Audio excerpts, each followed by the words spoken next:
नमस्कार साथियों। कल से मेरे खिलाफ एक स्क्रिप्टेड कैंपेन चलाया जा रहा है। सेम भाषा, सेम बातें, सेम आरोप। ये कोई कोइंसिडेंस नहीं है, बल्कि एक कोऑर्डिनेटेड अटैक है। पहले मैंने सोचा कि मुझे इसका जवाब नहीं देना चाहिए। फिर लगा कि कहीं एक झूठ को 100 बार बोला जाए तो कुछ लोग मान ना लें, इसलिए मैंने सोचा कि जवाब दूं।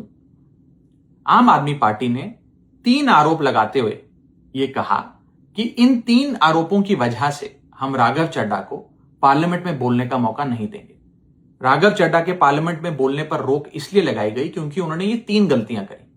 मैं एक एक करके इन तीनों पर आपसे बात करना चाहूंगा। पहला आरोप कि जब ऑपोजिशन पार्लियामेंट से वॉकआउट करता है, सदन से वॉकआउट करता है, तो राघव चड्ढा वहीं बैठे रहते हैं, वो वॉकआउट नहीं करते।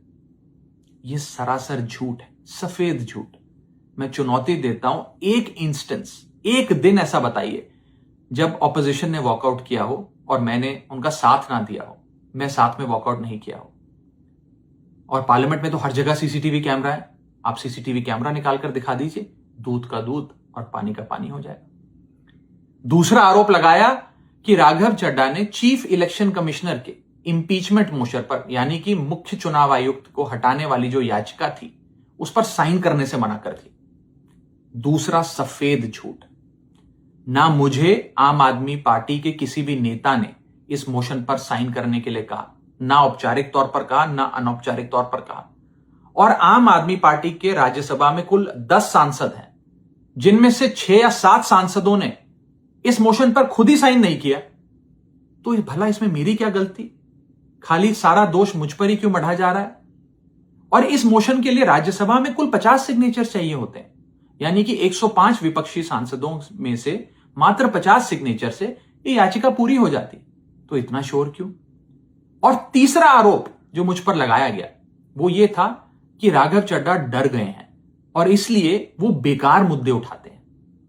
पहली बात मैं बता दूं कि मैं पार्लियामेंट में शोर मचाने, चीखने, चिल्लाने, माइक तोड़ने या गाली देने नहीं गया। मैं वहां पर जनता के मुद्दे उठाने गया हूं, लोगों की बात करने गया हूं। और मैंने कौन सा मुद्दा नहीं उठाया?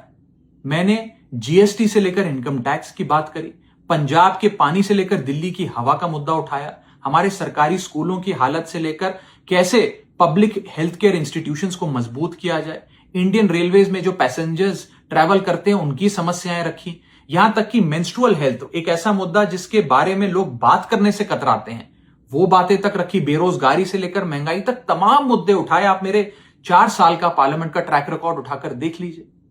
और मैं पार्लियामेंट में इंपैक्ट क्रिएट करने गया हूं, मैं पार्लियामेंट में रकस क्रिएट करने नहीं गया।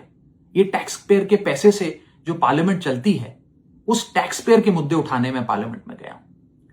अंत में मैं बस इतना कहना चाहता हूं कि जो लोग आज मुझ पर आरोप लगा रहे हैं, झूठे आरोप लगा रहे हैं, कि हर झूठ को बेनकाब किया जाएगा और हर सवाल का जवाब दिया जाएगा, क्योंकि मैं घायल हूं, इसीलिए घातक हूं। जय हिंद।